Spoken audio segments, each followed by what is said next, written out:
guys, Claudia Boleyn here. So this is going to be a shorter one than usual because I am once again having laptop problems. For some reason they continue to plague me. So it's going to be a short one today, shot slightly differently, which is probably a good thing because I think sometimes it's good to have shorter videos on the channel. Let's get right into it.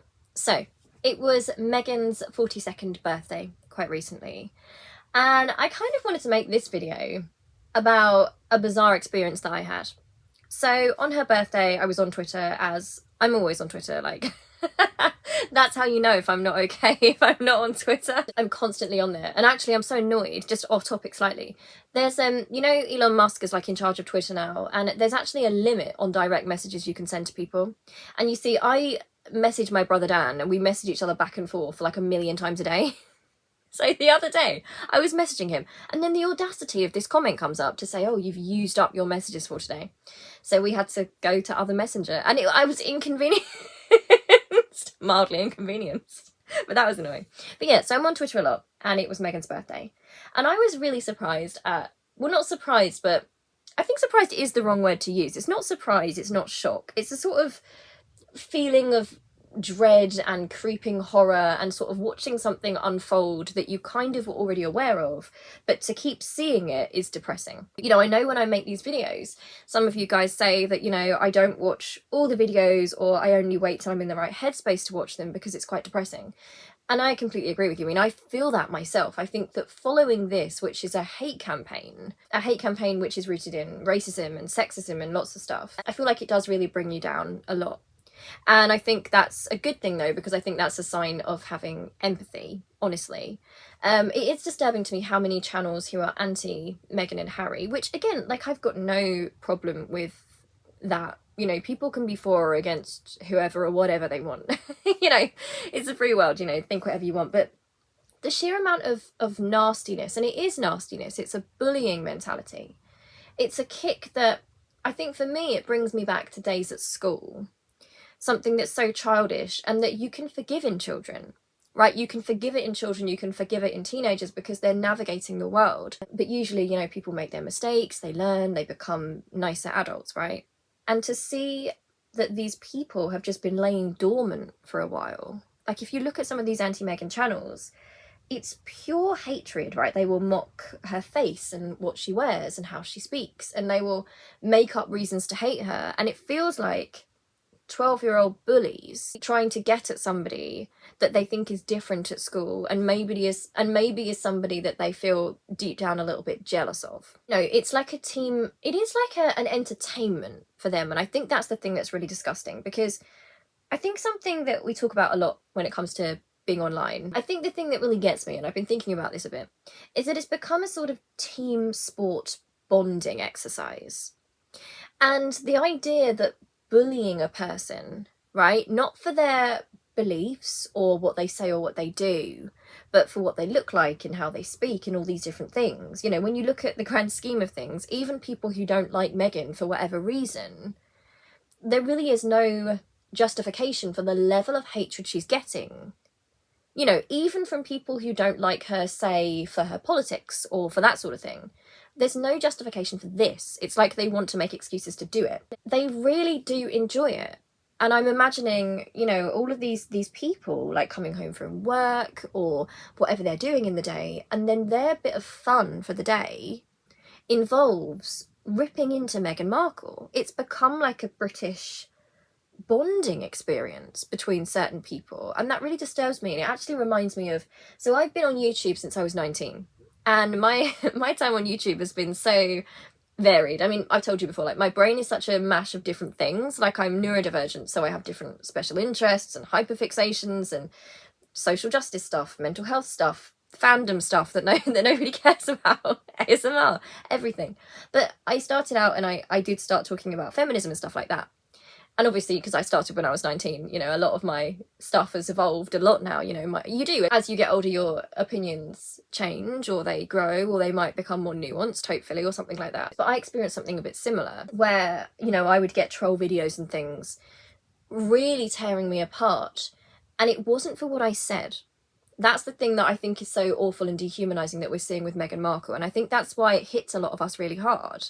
And I think, again, that's why it ties into, well, obviously racism and sexism, because I think what some people don't understand about like racism or sexism, or, and I'm not an expert, I can just say from what I've experienced, but from people who haven't experienced it, I think they think of it as simply being not liked, right? They experience it as, okay, well, these people don't like you for whatever reason, and that's okay, which would be fine if that was the case. I mean, it depends what they didn't like you for, but, you know, not the end of the world. The truth is, it's actually a dehumanization process, which you, the victim, are made aware of. It's like the victim is no longer a person. They are a thing for other people's amusement, right? And to hurt them brings people amusement. And that is what I've seen happening with Meghan Markle. And I got this on a smaller scale when I was younger. And, you know, bear in mind, I look younger than I am anyway. And I was 19 and I got that quite heavily. And I think the thing that was so hurtful was the fact that these are people who you couldn't have a dialogue with anyway, you know, because it was about things that what you look like and what you talk like and all that kind of thing. And just the fact that I was a girl, the fact that I was, you know, mixed race, made me lesser. And you can't have a dialogue with somebody who automatically thinks that you're lesser. There has to be a baseline of human respect. You can hate each other's opinions, but what people don't seem to understand is when they ask women or women of colour or different oppressed groups to kind of have a dialogue with people, first of all, it's not on the person from the oppressed group to have that dialogue, but I think a lot of people don't understand that it's only a dialogue if it's a two-way conversation. That doesn't mean that people have to agree in their conversations, but I was really struck by how Meghan really can't win because she's been absolutely dehumanized to an extent that I have never in my life seen before. Honestly, and I'm speaking completely honestly with you, I've never ever seen this happen before here in my lifetime to anyone on this scale who has done nothing to merit it.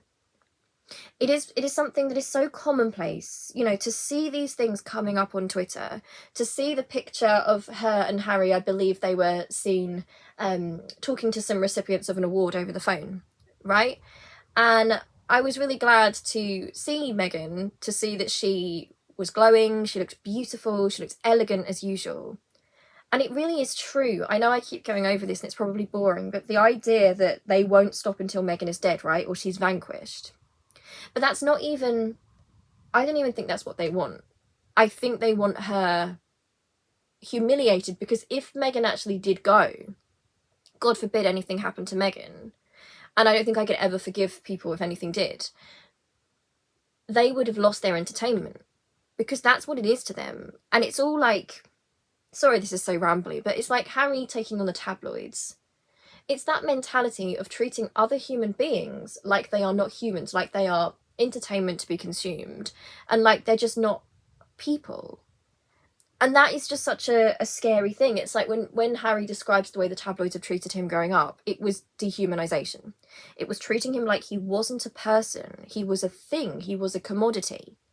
And I do think that's partly why Harry and Meghan, you know, have connected so much, because I think the dehumanization of being an outspoken woman of colour, right, like Meghan is, I think those experiences of dehumanization, I think once you've felt it for yourself, or you've witnessed it on such a big scale, the sense of sheer powerlessness that they want you to feel. You're not powerless, but the whole idea is to make you feel powerless. It's to make you feel like whatever you do is wrong, whatever you do is going to be mocked, like you don't even want to leave the house anymore. If you understand that, truly understand that, I think you wouldn't want to inflict that on other people. And it was just a vicious bile towards Meghan. Like, in those pictures, accounts that claim they have accounts because they're pro-royal, right?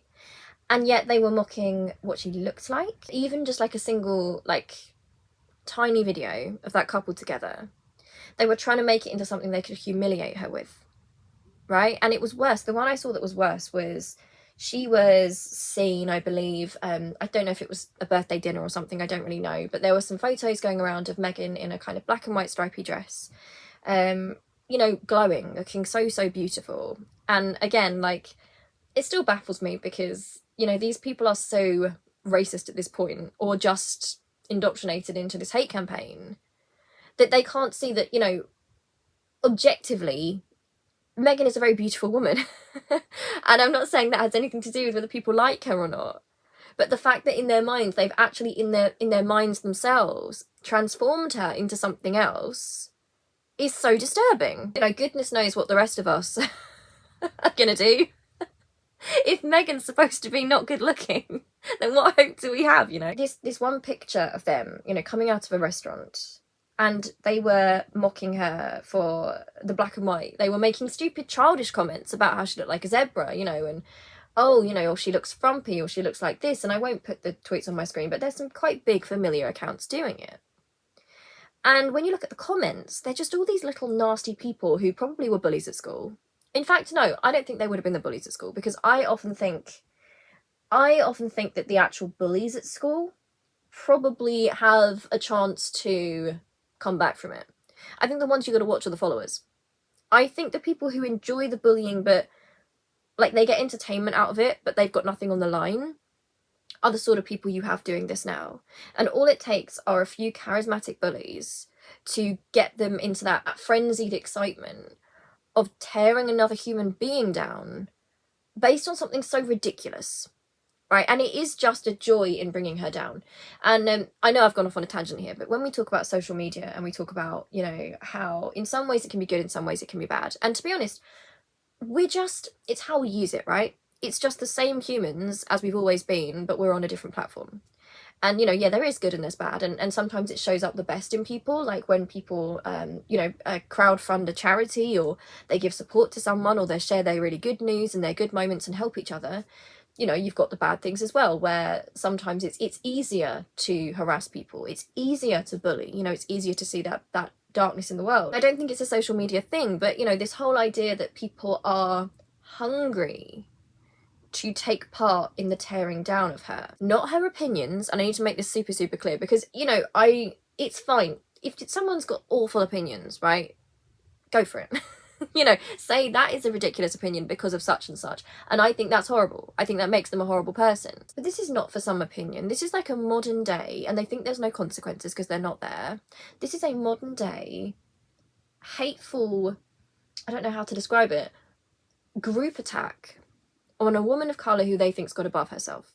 And if you look at a lot of these accounts, it's often a lot of white women doing this, right? White British women who clearly feel small for whatever reason. They probably don't have very high confidence, and it makes them feel good to look at someone like Meghan, who is so beautiful, right? And to be able to say, well, we're better than her. It is an opportunity for them to, in a way that I don't think they get away with in actual life, to just pile on this woman with every hatred, every bit of bigotry. And the joy they have in it tells you that this is not about her opinions, it's not about her actions. Because if it was about that, then they wouldn't be talking about her all the time, right? Because Meghan's gone. Meghan has gone off somewhere else, and so has Harry. So any legitimate people who just don't like them for what they believe in, which is fair enough, I don't agree, but fair enough, that's fine. They're gone. Those legitimate people have probably shut up now because they're not there anymore. Like, they're literally not doing anything. But that was never what it was about. And the facade of that is falling down. It is a group act, in my opinion, of racial hatred, which they know can be veiled. They know it can be veiled. They know that they can say, oh, it's for another reason. It's because she disrespected the royal family, or it's because of this, because of that. And yet it always tends to go back to the same old racist instincts. And they think that we're so stupid that we can't see that they are loving it, right? This group attack. It is a power thing, right? It's about a group of often white women, often, not always, ganging up to bring down what they think is, in their hearts, probably big competition. They don't want people like Meghan out there in the world. They feel hard done by her existing out there. So they have to bring her down. And there's no way Meghan can win. So, you know, there's literally nothing Meghan can do to fix this. And that's also how you know it's in bad faith, and that you know it's a evil campaign. Because there is nothing she can do. You can't have a dialogue. You can't make things right with people. A, when you've not really done wrong, but B, when they don't see you as a human being. Right? If you ask these people what they truly wanted, right? I think what they honestly want is the opportunity to just ridicule her and make themselves feel better, to tear her down and to use her as sport. And we've seen that throughout history, right? Obviously that stuff in the past we don't now see as acceptable, most of us. But it still goes on. And that's where you see it, right? That is where you see it. It's like when you see memes going around in Britain about recently asylum seekers have been put on a barge, right? These are people fleeing war and persecution. And I'm actually seeing memes on the internet of people wanting these individuals to drown, right? Actual memes that people are enjoying. And that's where things are quite difficult, I find, because this is going to be too long, so I won't make it take ages and ages. But I feel like that's the modern face of racism, right? And it's so much harder to prove. And it's also made harder to prove because there are people who in bad faith will, you know, you'll always have bad faith actors whenever there's a movement who will then claim there's been racism or something when it really wasn't that. And you have to look out for that as well these days. That's why things have become so much more complicated. But what they truly want from Meghan is they do want to see her. They say they don't want to see her, but they do, because that's how they get their kicks, right? They enjoy tormenting the victim. Like, if they were kids and their victim just didn't show up, they'd feel disappointed, right? That, oh, that's our fun gone. Like, who are we going to kick now? Like, we were actually bonding over that. They want to see her. And that's why they're always posting about her all the time. They want to see her just so they can humiliate her. I made a tweet after seeing some of this, and I won't get into it in this video because it'd be too long. But my tweet was saying something like, it was so good to see like Meghan glowing and thriving and looking well. I'm really happy for her. And you know what? It's making the right people angry because there's nothing they can do about it. Right? They've lost access to their victim. And social media, again, good and bad. It's brilliant for connection. It's brilliant for helping others or knowing you're not alone, right? And finding people who think like you and having discussions, in fact, with people who don't think anything like you and who are different. And, you know, that can be really great. But it also means that we have more access to each other. It is making it so much easier for bullies to target and attack their victims on a personal level, right? And again, I feel like it's really important to say, I know I keep saying it, but this is what I mean when I say Meghan can't do anything right in this situation. Like, there is no way for her to win. She's not at fault because there's no way she can win this. If she's not showing up, they get angry and they try to chase her and they want to see her because they need their entertainment, right? It's become a thing that they do to bond over. They're not bonding over something they love or something they want to change, right? They're not bonding over shared values in terms of disagreeing with her politically or that kind of thing. It's bonding over that pure, naked bit of evil, right? That is in ordinary people. And that's the scariest part of evil, I think, because it's not up front. I find that when you look at the worst parts of history and the present day, the worry for me personally, this is just my perspective, is not the loud people. It's all those people who enjoy it, right? Who egg them on, who love it. I honestly think they're the most dangerous ones, personally. So I also saw that, you know, obviously Meghan has kept herself out of the public eye. Can't do wrong for doing right. If she's not in the public eye, they get angry. Where is she? You know, what's she plotting? What's she doing? We have to find her. She shows up on her birthday. People accusing her of staging the whole thing and mocking every little thing about her in a way which is so unhealthy. And I can't believe women are doing this because, my gosh, some of the nasty things I've read about Meghan have made me feel like, you know, self-conscious. You know, that level of judgment on what someone looks like is horrible. And then I saw that there are a group of YouTubers who have crowdfunded together, and this is what I mean about the bad part of the internet. And it's not the internet, it's just people using it as a tool. They are, I believe, crowdfunding, or have been, to try and get a bus and to, in real life, stalk and harass them. And they want to yell about the Worldwide Privacy Tour. And people are paying for this, right? And that is not, it doesn't add up. All these people who are saying, we don't like Meghan because, and again, it's really iffy about, like, they don't really have good reason. But people who might say, oh, she disrespected the royal family. Okay, I don't agree with that, but that's your opinion, that's fine. So how is that helping? What's that doing? Like, why is that something people are paying for? It's because they want to humiliate her. And I'm 100% on this. Honestly, like, I can't prove it. It's hard to prove it. It's just a feeling. But I feel like we know. It is that old racist feeling of wanting to hound and harass a woman of colour, right? to see what she does. Like, use her like an experiment even, right? To prod her and poke her and see what can be done to her, and to keep doing it and to show that power, to show that she's never safe. It's how these people bond with each other, by showing power and dominance over a victim, right? Somebody they think is lesser than them, someone who secretly they're probably a bit jealous of. It's like hunting for sport at this point. That is what this is like. The fact that they want to go and do that in a bus, they are openly saying they want to go and harass this woman, which is a threat to her safety, because what's she doing wrong right now? And the way they're all laughing about it, and it's not a joke, you know. I mean, I like dark humour myself. I'm quite into dark comedy and dark humour, but it's not a joke, it's real. If you look at all the comments, this actual joy they're getting from the idea of intimidating and harassing this woman and showing their power and showing her she's nothing and showing her she can never escape. These are not people who want Meghan to disappear. These are people who will hunt her down so they can torture her more. That's what it is. Sorry this video is so dark, but I was thinking about it and it upsets me so much. Like, I feel upset for her having to read this. And when I made the tweet about her making all the right people angry, you know, I got piled on. I got really personally attacked by people. They were using all sorts of things, like the conditions I have, mental health conditions, patronising me, being sexist, just openly insulting me. You know, it's getting bigger and bigger, and this is not, it's not just about Meghan, in my opinion, although she's the central focus. It is about a wider culture in Britain of racism, sexism, being anti-woke. This idea that people who speak up with some sort of empathy are just cut down, and it's that kind of threat, isn't it? Which is, don't speak up for them or we'll treat you the same. Anyway, you're going to get the same treatment because we associate you with her.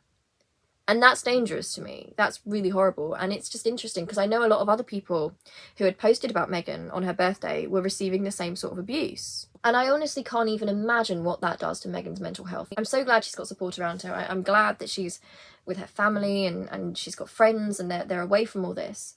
But they are still chasing her. They're still hounding her. To see that you've been so dehumanised, and to know that there's nothing you can do because they won't listen. That is the experience that I believe she's having of racism and sexism, because in racism you cannot, because they think that you're lesser than them. You know, you can't have an argument or a discussion or exchange ideas because it comes from a standpoint of the other person thinking you're beneath them, that you're subhuman because of your race, because of your difference. Yeah, this is really rambly. I will see you really soon, and I hope you're well, and yeah, just let me know your thoughts on this stuff. I've got a ton of stuff saved that I've been watching recently. This stuff on Meghan really amped up around her birthday, and I just can't even imagine like what that must do to her, because it's a horrible feeling, you know, to realise that people would dehumanise you to such a degree. It's one of the worst things that I think humans can do to each other, honestly, because even people we despise, right, even people we disagree with on like a huge level, they're still human. They're still human to us, right? They're another human that we might hate. There's a whole other level going on when someone is subhuman to you, right? And that's a place I don't like to touch. That is a dark place, I think. Anyway, love you loads. I hope you're well, and I'll see you really soon. Right, love you. Bye.